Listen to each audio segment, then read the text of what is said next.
Yesus bangkit karena dia telah mati, dia dikuburkan, dan bahwa ia telah menampakkan diri kepada, dia telah bangkit dan menampakkan diri kepada murid-muridnya. Jadi kalau kita bicara begini, Yesus bangkit, benar dia bangkit. Apa bukti dia bangkit? Bukti pertama, dia mati, betul-betul dia mati. Ya. Kalau orang yang tidak mati baru dia bilang, saya sudah bangkit dalam cara mati. Kapan kau mati? Saya juga lupa kapan saya mati. Kau belum pernah mati, kau tidak bangkit. Ya. Jadi dikatakan bahwa dia sungguh-sungguh mati, tapi matinya untuk apa? Menggantikan kita, dosa-dosa kita. Nah, bukti dia mati itu apa? Apa bukti dia mati? Dikubur, ya toh? Atau apa? Kalau sekarang bukti orang mati ditenggelamkan. Ada yang kasih habis dengan, ada yang dibakar. Saya pernah pimpin ibadah pemakaman, tapi bukan di pemakaman, tetapi dibakar jenazahnya. Apa namanya itu? Kremasi ya. Saya pernah pimpin 1 kali itu ya, pernah di Jogja.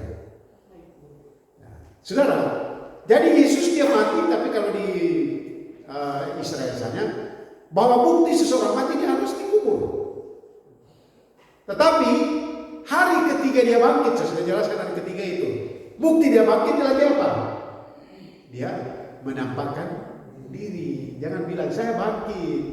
Baru saya bilang kok bangkit? Aku kubur kosong, tidak. Bukti Yesus bangkit bukan kubur kosong, bukan. Bukti Yesus bangkit adalah dia berjumpa dengan orang-orang dan membuktikan. Nih, coba lihat ada paku di sini bekas paku. Lihat lambungku. Lihat kakiku. Ini bekas paku. Jadi bukan kubur kosong. Kalau kubur kosong dan setelah itu tidak pernah jumpa dengan Yesus, maka itu bukan bukti kebangkitan. Bukti kebangkitan, Yesus berjumpa orang-orang. Dan Paulus katakan 500 orang sekaligus. Kebanyakan mereka masih hidup. Coba tanya mereka masih hidup. Nah, saudara-saudara saya kasih dalam Tuhan Yesus Kristus. Nah, dalam peristiwa-peristiwa ini, setelah bangkit dari kematian, dia berulang-ulang kali menampakkan diri kepada murid-muridnya. Ayat yang ketiga kita bisa baca dalam Kisah para Rasul pasal 1. Yesus berulang-ulang kali menampakkan diri selama berapa hari? 40 hari. Ulang-ulang menampakkan diri kepada murid-muridnya supaya murid-murid pasti betul dia bangkit. Hari pertama bangkit langsung menampakkan diri kepada Maria Magdalena, kepada murid-murid yang sedang ada berkumpul di satu tempat, minus Thomas. Kemudian 8 hari kemudian ada Thomas di situ. Kemudian mereka ada di Galilea, di Danau Tiberias, kurang lebih 124 km dari Yerusalem. Mereka ketemu lagi di tepi danau. Ada percakapan dengan dia, mereka balik lagi ke Yerusalem, ketemu lagi di Yerusalem, ulang ketemu dan Yesus.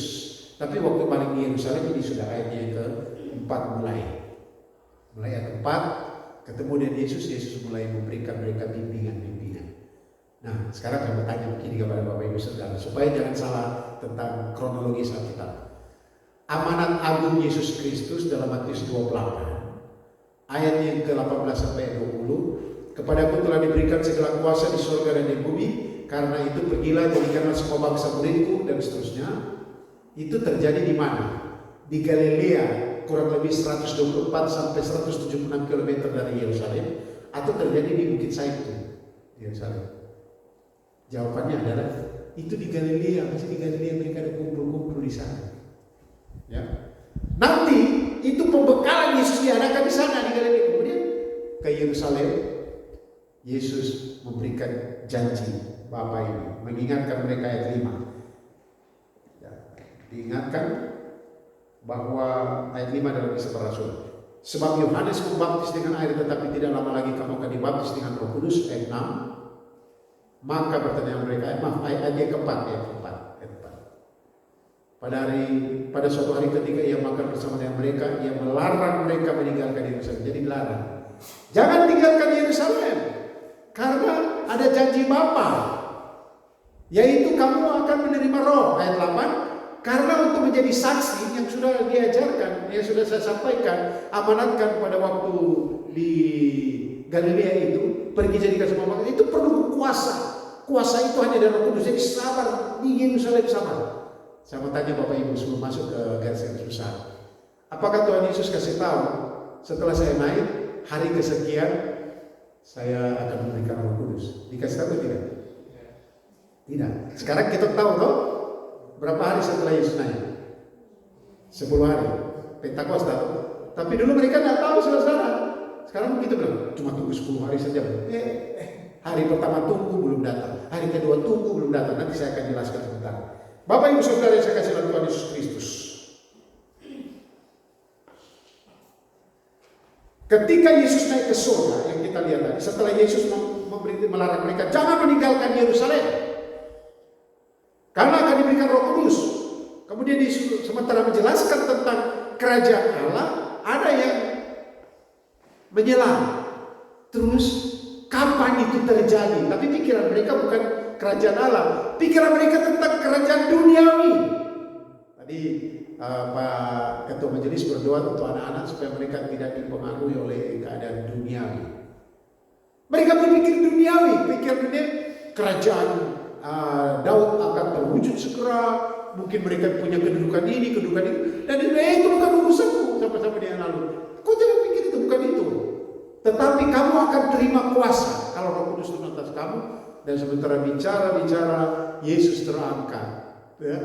Ya, Yesus mulai terangkat perlahan, saudara, tidak hilang. Pelan-pelan terangkat dan sudah selesai, sudah ditutupi oleh awan. Awan kemuliaan sudah tutup, mata masih ke atas sih. Nah, itu dalam bahasa Yunani sebenarnya sudah tidak ada. Mereka hanya mungkin lagi ngelawan itu. Dan dikasih kaget. Nah, mungkin yang lain tak kaget lagi sekali. Dikasih kaget sama malaikat. Hai kamu orang-orang Galilea. Dan seterusnya.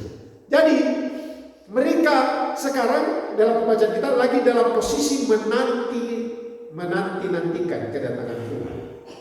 Oleh karena itu saudara, tema khotbah saya pada saat ini adalah menanti janji Tuhan atau menunggu janji Tuhan. Mungkin ada mic yang dibuka jadi yang tadi. Menanti janji Tuhan atau menunggu janji Tuhan. Saudara, kita atau menanti, kalau kita menanti, kita menunggu bukanlah sesuatu yang gampang. Menanti atau menunggu bukanlah sesuatu yang mudah. Pertanyaannya, kalau kita menanti-nanti bukan sesuatu yang mudah, apakah yang harus kita lakukan? Kalau di alam penantian kita harus, apa yang harus kita lakukan? Sedang menanti. Kami sekarang sedang menanti masa di mana ada anak kami yang mau menikah. Ketika 1 bulan lagi, kami lagi menanti ibu kita mau diwisuda. Kami sedang menanti, tapi itu tanggalnya sudah pasti. Tapi kalau tanggal tidak pasti, bagaimana mau menanti? Wah, itu susah. Nah, saudara-saudara yang saya kasih dalam Tuhan Yesus Kristus, kalau menanti itu bukanlah sesuatu yang sulit, maka apa yang harus kita lakukan? Belajar dari peristiwa yang dicatat dalam Kisah Para Rasul pasal 1 ayat 12 sampai 14. Di saat penantian, di masa-masa menunggu, ada 3 hal yang dapat kita lakukan. Mari kita lihat satu persatu. Apa yang harus kita lakukan? Yang pertama, kalau di saat-saat penantian secara khusus di Tuhan, maka kita harus tetap fokus. Saya sudah bicara yang lalu tentang fokus. Kita harus tetap fokus. Fokus berarti kembali lagi memusatkan perhatian pada dan berkonsentrasi lagi pada misi yang Tuhan berikan, pada janji yang Tuhan berikan. Ada janji yang kudus, tetapi janji itu dalam rangka melakukan misi. Misi apa? Menjadi saksi. Saudara-saudara yang saya kasih dalam Tuhan Yesus Kristus. Dalam konteks ini coba kita lihat ayat 10 yang saya sudah jelaskan tadi dalam ayat 10. Nah, di dalam ayat 10 saudara, kalau kita baca, ketika mereka sedang menatap ke langit, malaikat kasih kaget orang. Hai kamu orang Galilea. Ini ungkapan hai kamu orang Galilea ini menegaskan begini. Kalau orang Galilea pada waktu itu dianggap orang biasa-biasa, orang tak terpandang, dan dari kampung. Mungkin kita orang-orang kampung, saya orang pedalaman, orang gunung. Saya orang gunung, kalau di kampung bilang orang gunung. Yang kalau bicara itu kami punya logat-logat yang orang biasa tertawa. Pembilang 3 gia, limia, itu tertawa. Saya nih Bu Delvi sama Ibu Gembala sama, kita dua. Kampungnya Bakudekan. Bahasanya, bicaranya juga begitu. Jadi di kota orang biasa ganggu saya, tinggal. Nah kita juga mungkin ada ya, orang Harvard juga ada. Orang tinggal aja, kita punya keistimewaan itu. Jadi orang Galilea dianggap seperti itu. Sehingga selalu dikatakan ini, hai kamu orang Galilea, hai kamu orang biasa, hai kamu yang bukan siapa-siapa, hai kamu yang tidak punya kuasa, hai kamu yang tidak terpelajar, hai kamu yang sudah dipercayakan. Artinya begini, kamu biasa-biasa, kamu tidak dapat dipercaya, mungkin kata-katamu kasar karena nelayan-nelayan, tetapi kamu sudah dipercayakan. Kamu sudah dipercayakan, kamu sudah diberikan janji. Sadar sudah. Kenapa kamu pusing lagi? Tadi sebelum Yesus naik ke surga, ketika Yesus bicara kerajaan Allah, kamu tidak konsentrasi, tidak fokus, kamu berpikir tentang kerajaan dunia, kamu bicara tentang materi. Sekarang ketika Yesus naik, kamu ngelamun, kamu pikir apa lagi? Sadar kamu orang biasa. Sekarang kamu tidak punya apa-apa, tetapi Tuhan sudah percayakan kamu. Kamu bukan siapa-siapa, tapi sudah dipercaya. Mereka sadar. Dan ayat 12 bilang apa? Maka kembalilah. Sadar langsung ambil jalan. Itu orang sudah fokus lagi kalau dia sudah kembali ke jalannya. Bapak Ibu, kita punya beberapa pelajaran di sini. Pertama dalam konteks itu, Roh Kudus kan sudah turun, betul? Sudah, kita tidak menantikan Roh Kudus lagi. Tapi apa yang kita nantikan? Jelas, kedatangan Tuhan Yesus yang kedua kali. Karena kita terlalu fokus pada duniawi, kita terlalu fokus pada harta, kita terlalu fokus pada jabatan, dan kita lupa Tuhan segera datang atau akan datang. Kita lupa bahwa kita dipercayakan dan kita sedang menantikan kedatangan Tuhan Yesus untuk yang kedua kali. Bukan sebagai juru selamat lagi, sebagai hakim yang adil. Mari fokus lagi di situ. Saya menantikan kedatangan Tuhan.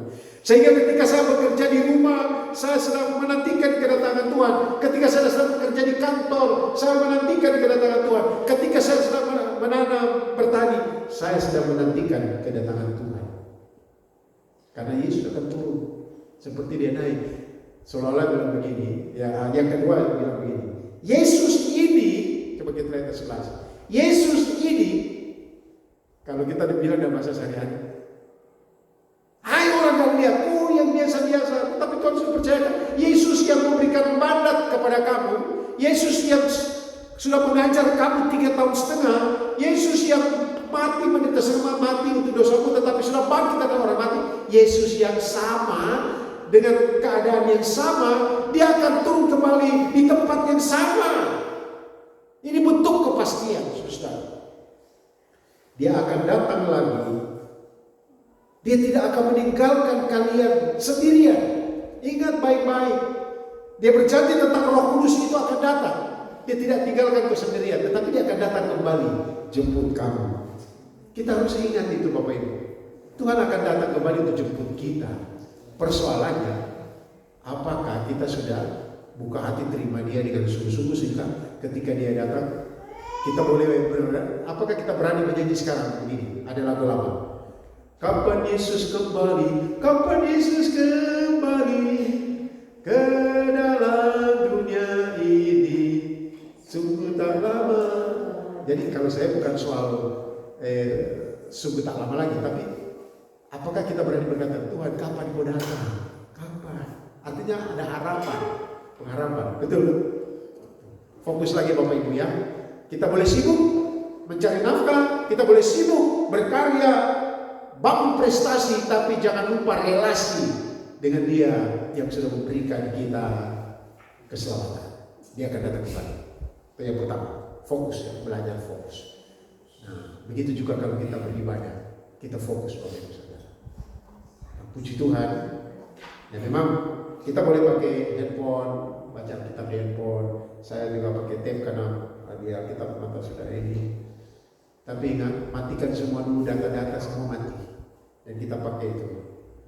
Tapi ada baiknya, saya tanya ke salah satu anak saya, Pak khotbah ini tapi Alkitab tertinggal di rumah sakit. Ada Alkitab kan? Ya, apa tidak ada. Saya tutup kepala begini. Tetaplah, Kalau tidak ada uang, berusaha beli yang hitam. Dan Bapak Ibu tetap baca manual, enak. Baca manual, ada berkat, coret sedikit. Bilang, bukan berarti yang di tab, di HP itu tidak bisa, bukan berarti begitu. Tapi lebih mantap ya, seperti itu. Nah kalau ibadah-ibadah, kalau kita ibadah, ya bawalah seperti ini. Karena tidak apa-apa juga, tapi bawa kita lebih bagus. Itu yang pertama. Yang kedua, apa yang harus kita lakukan ketika di saat-saat penantian? Yang kedua, belajar bagi para murid. Mereka taat. Artinya, senantiasa tunduk dan patuh kepada Tuhan dan firman-Nya. Kalau saya menjelaskan tentang taat ini, kita coba lihat dulu ayat 12. Ayat 12 kita coba baca tadi. Kembali, mereka langsung kembali ke Yerusalem. Itu dikatakan berapa jaraknya? Jaraknya cuma seperjalanan Sabat. Itu artinya begini, yang diizinkan oleh Sabat. Dia hanya berjalan, ada yang bilang hanya diizinkan berjalan 900 meter. Paling jauh. Ada yang bilang berjalan paling jauh 1200 meter. Tergantung dari aliran mana mungkin ya. Tapi itu dekat, kami juga sudah pergi. Tapi itu gunung juga, naik. Kan namanya bukit Zaitun. Tidak ada bukit yang turun tuh. Di atas. Dari orang ada di bukit Zaitun, turun langsung kembali ke Yerusalem. Nah Bapak Ibu Saudara, jadi ketika mereka berjalan, dikatakan kembali ke Yerusalem. Mereka betulkan kembali ke Yerusalem. Mereka tidak pulang ke Galilea. Tetapi saudara, saya berikan gambaran. Pada waktu Tuhan Yesus memberikan amanat agung, saya sudah jelaskan tadi, mereka ada di Galilea. Makanya dari awal saya pikir begini, kenapa Tuhan Yesus setelah bangkit, dia bilang, aku akan tunggu kamu di Galilea. Malaikat bilang juga, sudah pergilah kamu ke Galilea, karena seperti yang telah dia katakan, dia tunggu kamu di Galilea. Ya Tuhan Yesus waktu itu kan tunggu kebangkitan, dia sampai. Tapi dia jalan kaki 124 sampai 176 km, tergantung jalur mana yang menurut tempuh. Kalau naik bis di Israel itu kecepatan tinggi sekali, cuma 2 sampai 3 jam. Nah, kencang sekali, 100 berapa kilometer. Nah, saudara, berarti kalau kau jalan kaki, kira-kira berapa hari? 124 km, berapa hari? Lama ya? Sudah, kita jalan kaki sampai Ransiki saja. Jalan kaki, jangan jalan kaki tapi sekali-sekali kaki ada di motor, di mobil. Jalan kaki tapi bisa di atas trek. Di atas trek jalan kaki boleh. Nah, Yesus suruh orang ke Galilea. Kemudian di Galilea mereka dibekali, kemudian langsung balik lagi ke Yerusalem. Dan ketika Yesus bilang, jangan tinggalkan Yerusalem. Ketika malaikat bilang, dia akan datang kembali. Mereka langsung pergi ke Yerusalem. Mereka tidak pulang kampung. Mereka taat. Ini bicara tentang ketaatan. Menantikan janji Bapa di Yerusalem. Mereka taat. Ayat yang ke 13 itu juga ditulis. Ayat masih di ayat 13 tadi. Maka kembalilah mereka. Kemudian ayat 13, setelah mereka tiba di kota, naiklah mereka ke ruang atas. Ini rupanya rumah besar Bapak Ibu Saudara, bukan rumah kecil. Rumah besar karena bisa tampung 120 orang. Lebih besar dari ini kayaknya ya. Dan mereka tunggu, mereka tidak tahu kapan. Langsung naik di atas. Coba kita bayangkan misalnya begini. Tuhan bilang, kembalilah ke Manokwari. Misalnya contoh, dari Pega turun. Setelah turun, karena nanti akan ada ini di situ. Kita tunggu mungkin 2 jam, terus bilang kapan datangnya? Kapan? Belum jam 3 jam, belum datang.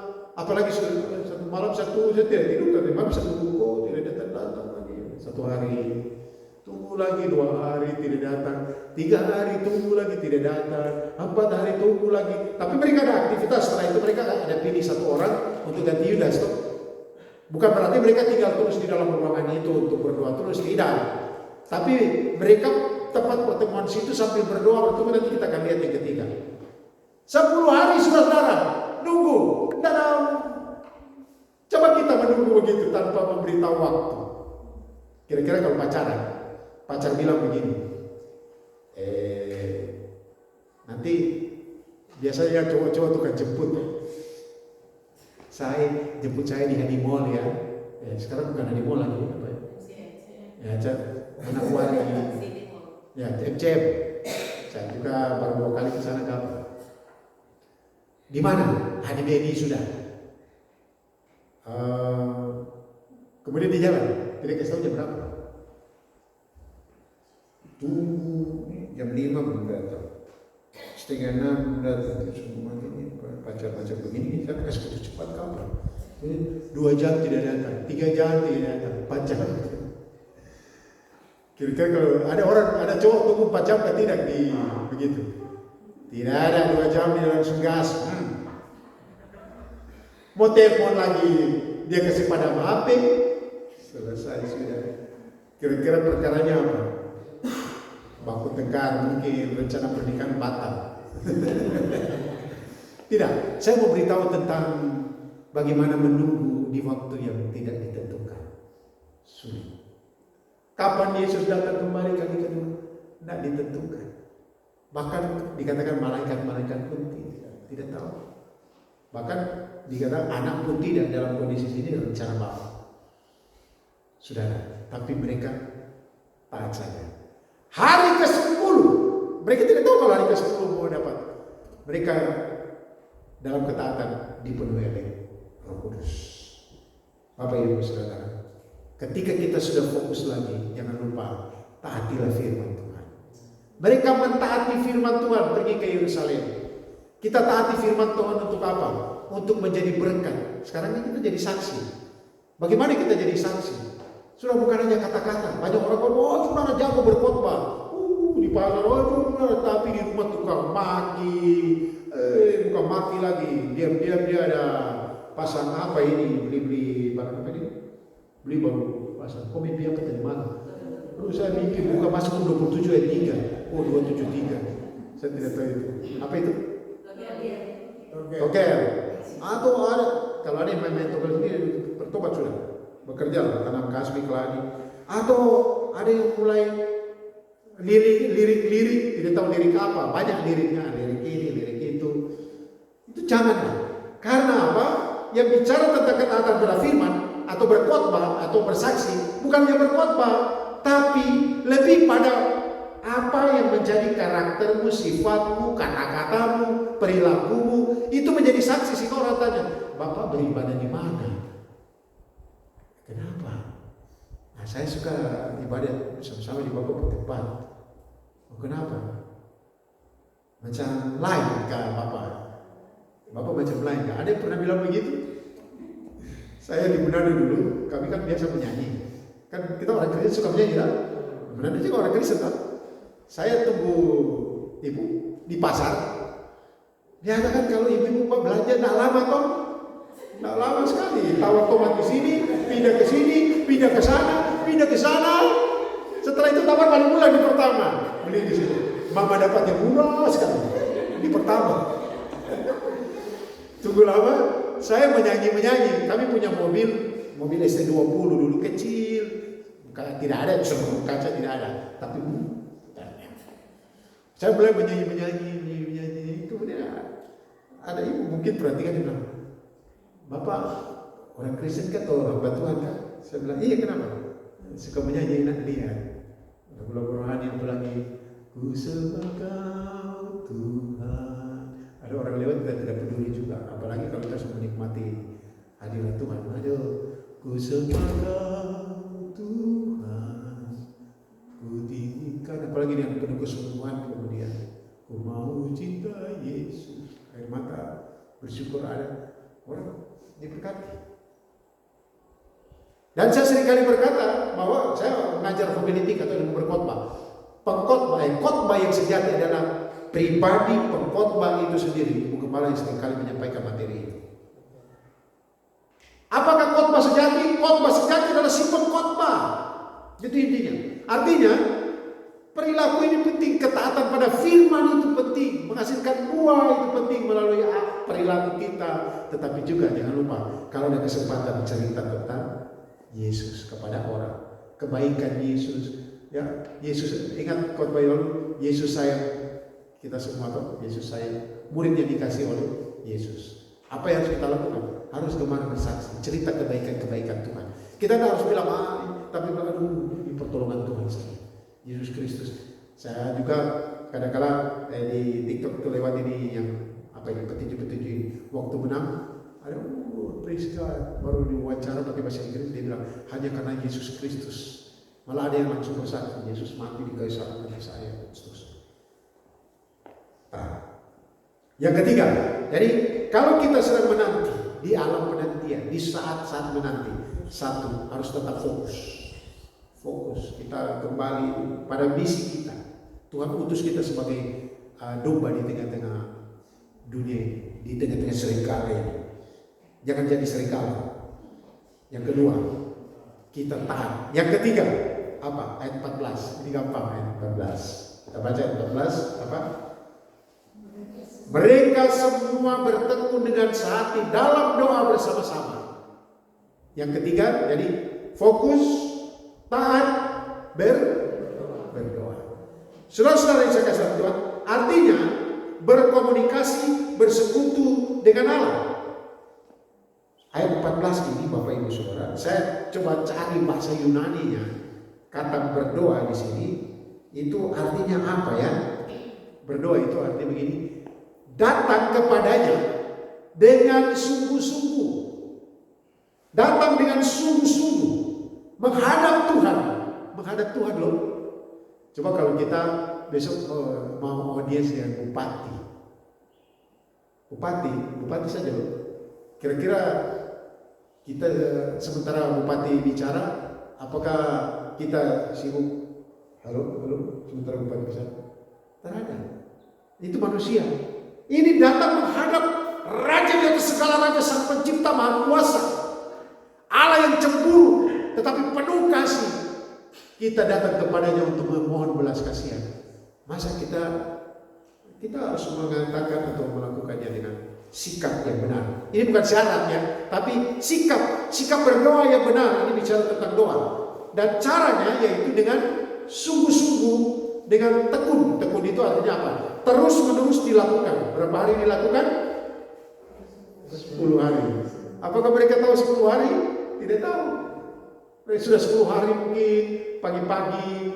Ini sudah hari ke-10 kok belum datang. Besok lagi kah? Oke.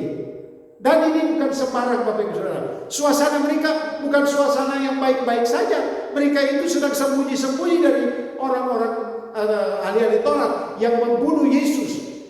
Yang dimana mereka akan memberitakan kebangkitannya. Nah, ini mereka sembunyi-sembunyi. Tapi puji Tuhan, memang Tuhan Allah itu luar biasa.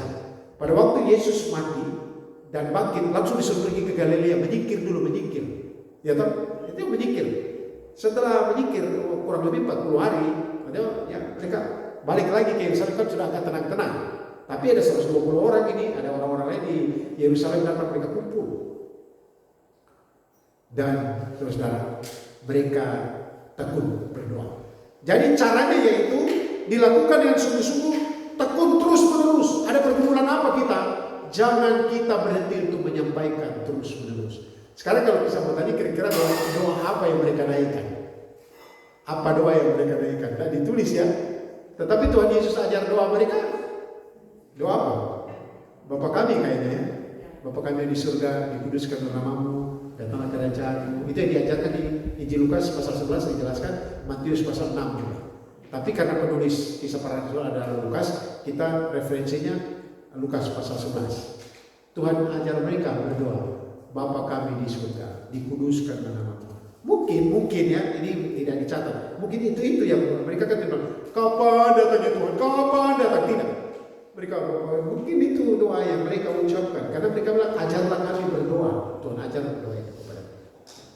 Mungkin juga kita berdoa, kita meminta sesuatu, kita tidak tahu mau sebut apa kepada Tuhan, tetapi Tuhan membaca hati, bukan mendengar kata-katamu. Tuhan melihat hati, mendengar hatimu, lebih daripada kata-kata. Sekali lagi, Tuhan mendengar hatimu lebih daripada kata-kata. Ada orang yang susah merangkaikan kata-kata doa, tetapi dia melihat hati, kedalaman hati. Kadang kita hanya tertunduk saja, kita tidak tahu berdoa. Ada cerita, anak kecil ini masih kecil sekali, ini cuma cerita, kebenaran atau tidak itu cerita saja. Dia diajar bapak mamanya kalau berdoa, doa makan dan doa tidur. Jadi kalau makan dia berdoa, Tuhan Yesus terima kasih, dan Tuhan Yesus berkati makanan minuman kami, amin. Masih kecil toh, Tuhan Yesus berkati makanan minuman kami, amin. Kemudian katanya dia jalan-jalan di hutan, tiba-tiba ada singa.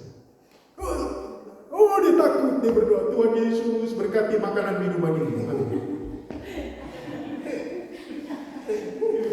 Dia tidak tahu, tapi doanya apa sebenarnya doanya? Selamatkan saya ya Tuhan. Tapi dia berdoa, Tuhan berkati makanan minuman. Tapi ada cerita yang kedua. Katanya ada seorang pendeta, tiba-tiba juga pergi ke hutan dan kesasar. Ketemu dengan singa. Oh dia berlutut dan berdoa, Tuhan tolong selamatkan saya. Dia lihat juga singa berdoa, Tuhan berkati makanan yang ada di dalam saya. Jadi berarti mungkin pendeta ini tidak sukses, tapi itu cuma cerita, bukan firman. Saya hanya memberikan gambaran. Jaga hatimu, berdoalah dengan hati. Tuhan tahu hatimu. Kadang-kala ibu-ibu tegar kuat. Saya punya omanya Gita, mamanya Gita, omanya Glo, mamanya Glo. Pada waktu Glo dia sakit. Bagaimana mereka tidak tidur malam-malaman. Pasti mereka berdoa terus. Doanya apa?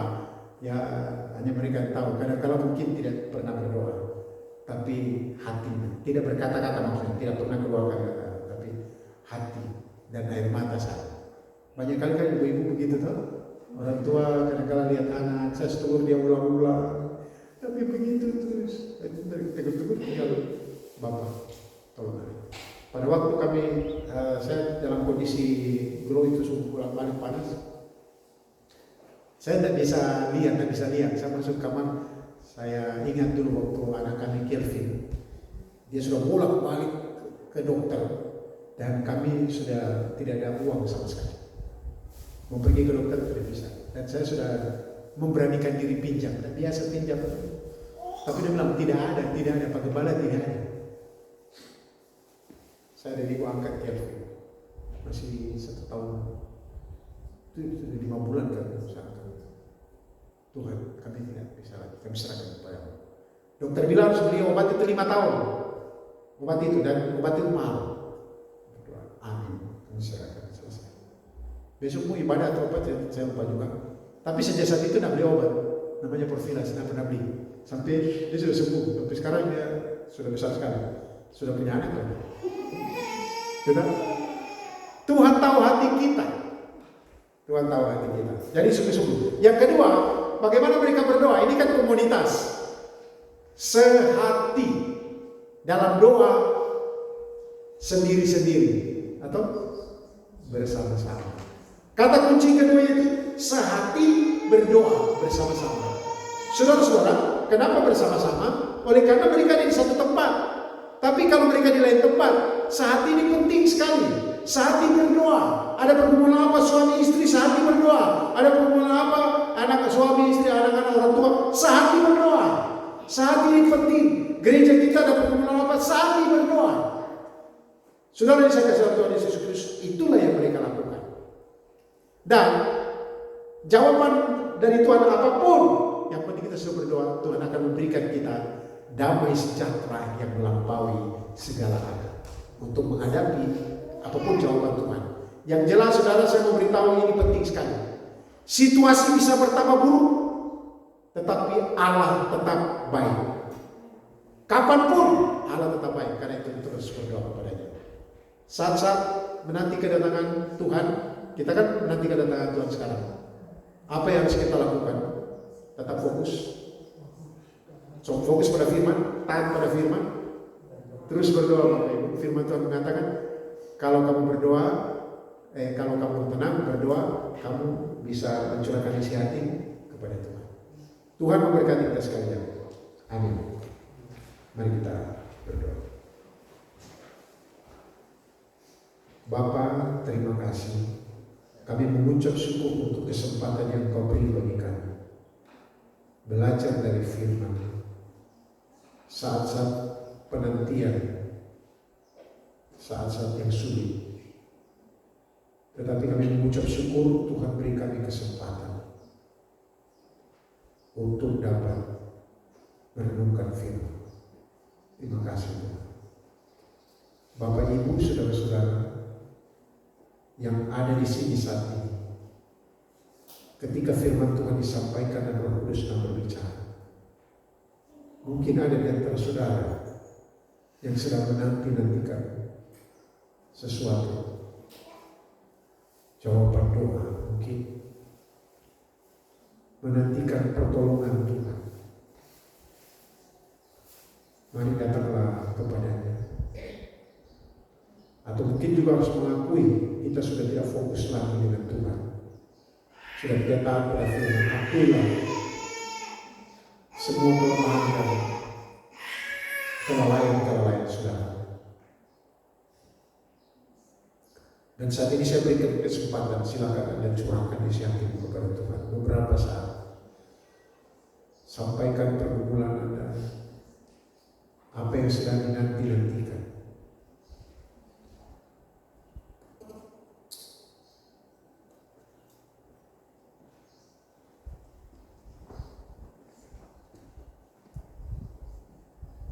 Bapa di surga, terima kasih.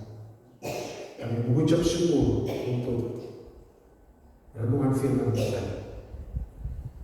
Berikan sikap hati yang benar bagi kami dengan penuh rendah hati. Melakukan firman-Mu, Allah Roh Kudus kiranya memampukan kami dengan kuasa-Mu untuk supaya kami terus fokus pada firman-Mu, mentaati firman-Mu, tetapi juga tekun berdoa. Bagi kami suami istri bisa bersehati terus berdoa bersama-sama. Keluarga berdoa bersama-sama. Tuhan memberkati kami sekalian. Terima kasih dalam nama Tuhan